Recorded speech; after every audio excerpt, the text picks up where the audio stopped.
रत्नागिरी जिल्ह्यामध्ये पुन्हा एकदा पावसाची हजेरी। आंबा आणि काजूच्या पिकांना फटका। यंदा हापूस आंब्याचं उत्पादन केवळ 20% होणार आहे, त्यामुळे आंबा उत्पादक शेतकरी आर्थिक संकटात। अवकाळी पावसामुळे झालेल्या नुकसानीच्या पंचनाम्याचे अहवाल आल्याच्या नंतर शेतकऱ्यांना मदत केली जाणार आहे। कृषी मंत्री दत्तात्रय भरणे यांची माहिती।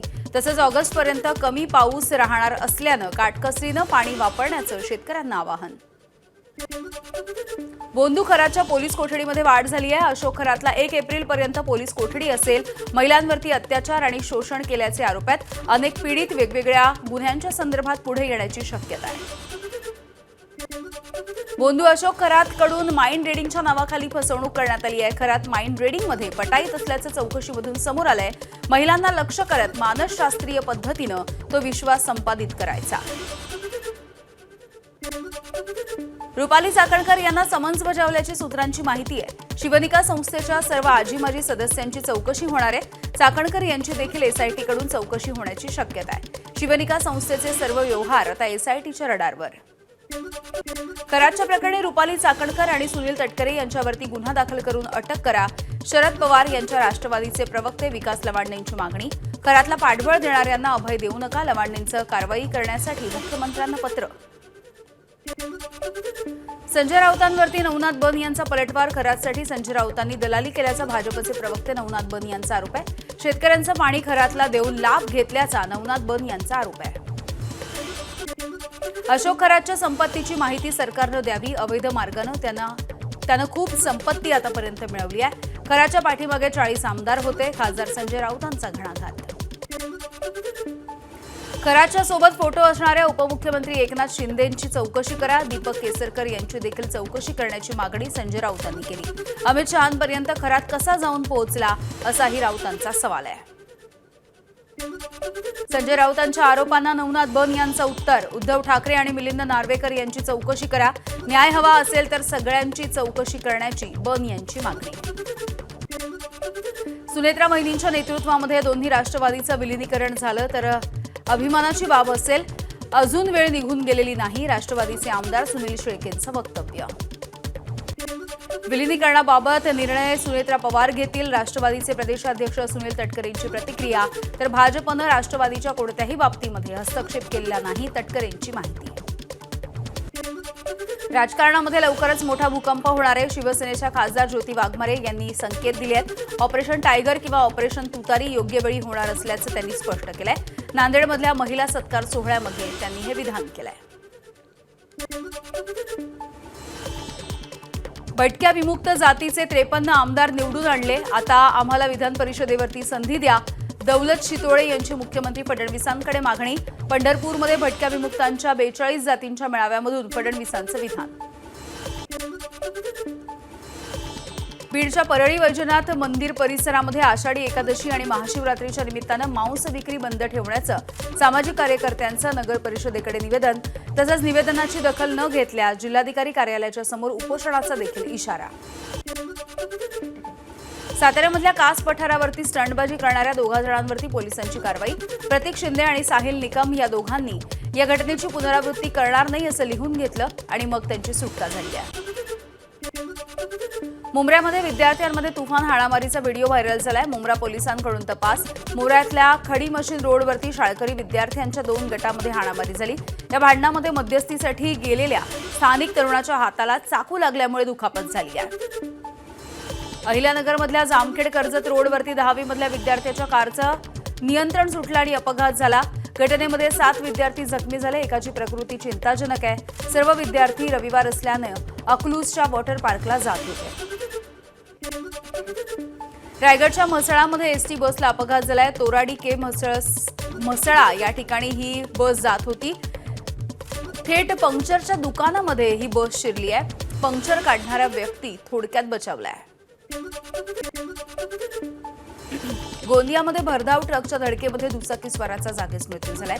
गोंदियाच्या देवरी आमगाव मार्गावरची ही घटना आहे। अपघाताच्या नंतर ट्रक चालकानं घटनास्थळावरून पळ काढलाय। पोलिसांकडून तपास सुरू आहे। रत्नागिरीमधल्या आरेवारे समुद्रामध्ये 2 पर्यटक बुडाले। एकाचा मृत्यू झाला, एकाला वाचवण्यामध्ये यश आलंय। स्थानिक आणि पोलीस पाटील आदेश कदम यांचं बचाव कार्य. पालघरचे संतोष भानुशाली यांचा मृत्यू झालाय तर सुयोग भानुशाली बचावले आहे.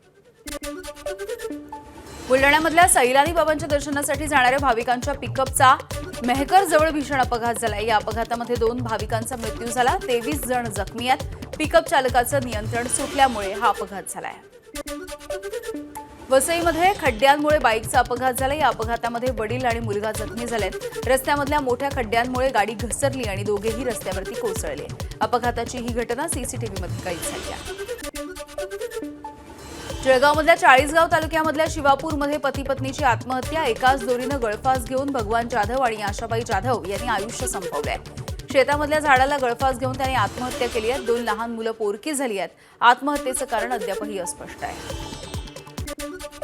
भंडाऱ्यामध्ये मोहाडी शहरामधील टॅक्स न भरणाऱ्या 25 दुकानांना नगरपंचायतीनं सील ठोकलं.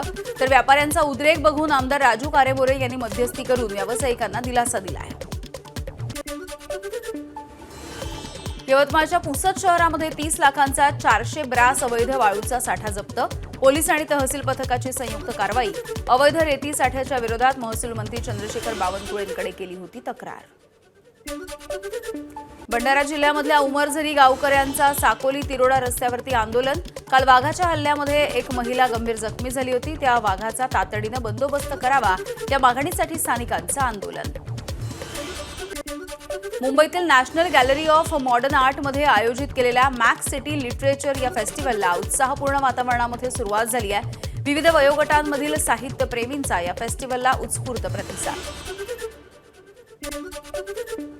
चैत्र एकादशीच्या निमित्ताने विठ्ठल मंदिराला आकर्षक फुलांची सजावट. पहाटे पार पडली विठ्ठल रुक्मिणी मातेची नित्यपूजा. तर युद्धजन्य परिस्थितीमुळे भाविकांची संख्या निम्म्यावर. चैत्र एकादशीच्या निमित्तानं लाखो भाविकांचा उपवास. मात्र विठुरायाला पुरणपोळीचा महानैवेद्य दाखवण्याची परंपरा. तसंच बेसन, लाडू, श्रीखंड, चिरोटे, खीर अशा पद्धतीच्या 5 पक्वानांचा नैवेद्यामध्ये समावेश. जेजुरीच्या खंडेरायाच्या गाभाऱ्यामध्ये द्राक्षांची आकर्षक सजावट. कामदा एकादशीच्या निमित्तानं खंडोबा मंदिराच्या मुख्य गाभाऱ्यामध्ये मल्हार भक्तांनी आकर्षक द्राक्षांची आरास केली आहे. नाशिकच्या मालेगावमधून सप्तशृंगी देवीच्या चैत्र उत्सवासाठी हजारो भाविक वणीच्या गडाकडे रवाना. मालेगाव शहरामधील दरेगाव ते टेहरे चौफुलीपर्यंतचा मार्ग भाविकांच्या गर्दीनं फुलून गेलाय.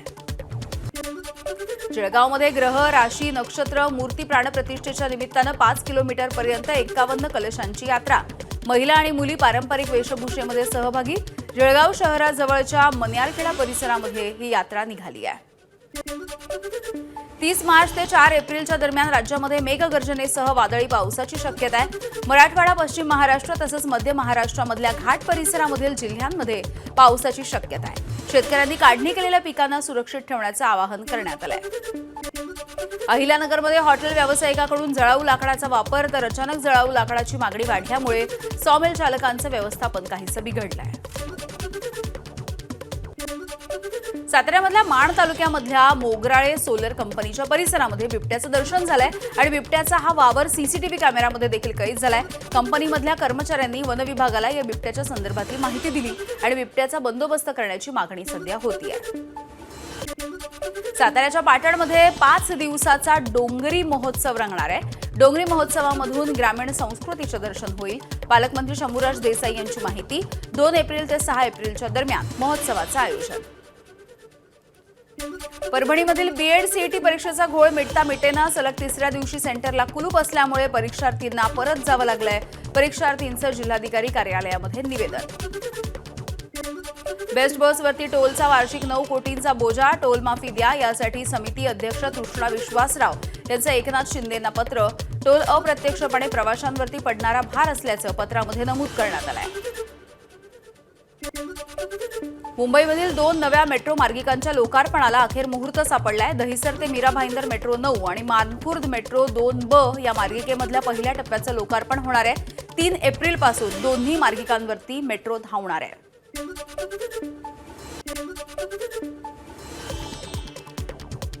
थकीत कर भरण्यासाठी शेवटचे 3 दिवस उरलेत. सुट्टीच्या दिवशी कार्यालय सुरू राहणार. मालमत्ता कर भरलेला नाही तर थकबाकीदारांवरती कठोर कारवाई केली जाईल. आखाती देशामधल्या युद्धाचा परिणाम शेतमालाच्या आयात निर्यातीवरती 100% होणार आहे. त्यामुळे युरियाच्या साठ्याच्या संदर्भात भविष्यामध्ये काळजी घेण्याची आवश्यकता कृषी मंत्री दत्तात्रय भरणे यांच्याकडून चिंता व्यक्त. परभणीच्या सेलूमधील गॅस एजन्सीमधून गाडीसह 70 गॅस सिलेंडर चोरीला गेले. सेलूमधील खवणे पिंपरी इथल्या रुही इंडियन गॅस एजन्सीमधली ही घटना आहे. पोलिसांमध्ये सध्या गुन्हा दाखल करण्यात आला आहे. इराणविरुद्ध अमेरिका मोठ्या मोहिमेच्या तयारीत 3000 सैनिकांसह पोहोचली USS त्रिपोली युद्धनौका. कुठल्याही स्थितीमध्ये शत्रूचा निकरानं सामना करण्याचा इराणचा निर्धार. इराणचा इराकच्या इरबिलवरती हल्ला तर अमेरिकेनं इराणचा एक ड्रोन हल्ला रोखलाय. हल्ले परतवण्याचा व्हिडिओ डोनाल्ड ट्रम्प यांच्याकडून जारी. इराकमधील इरबिल इथे अमेरिकेचा एक लष्करी तळ आहे. इस्रायलचा इराण आणि लेबनॉनमधल्या 250 लक्ष्यांवरती हल्ला. इराणमधील 100 तर लेबनॉनमधील हिजबुल्लाच्या लक्ष्यांवरती हल्ला. हिजबुल्लाचे दहशतवादी देखील ठार झाल्याचा IDFचा दावा आहे. एका बॅलिस्टिक क्षेपणास्त्र कारखान्याला देखील लक्ष्य करण्यात आलंय. इस्रायलमध्ये युद्धविरोधी आंदोलन सुरू आहे. तेल अवीव आणि हैफामध्ये तीव्र निदर्शनं. इस्रायलमध्ये पोलिसांनी आंदोलकांना अटक केली आहे. आखातामधल्या अमेरिकेच्या विद्यापीठांवरती हल्ले करण्याची इराणची धमकी. अमेरिका इस्रायलनं 2 विद्यापीठांवरती हल्ले केल्याचा इराणचा दावा आहे. उद्या दुपारी 12 पर्यंत मुदत देण्यात आली आहे. अमेरिका इस्रायलनं निषेध न केल्यास हल्ले करणार आहे. आखाती देशामधल्या युद्धामुळे कच्च्या तेलाच्या किमतींमध्ये सतत वाढ होतीये. कच्च्या तेलाची किंमत प्रति बॅरल 114 रुपयांपर्यंत जाऊन पोहोचली आहे. त्यामुळे एका महिन्यामध्ये तेलाची किंमत 70 रुपयांवरून 170 रुपये बॅरलवरून आता 114 बॅरलवरती पोहोचलेली आहे. ABP माझा, उघडा डोळे बघा नीट.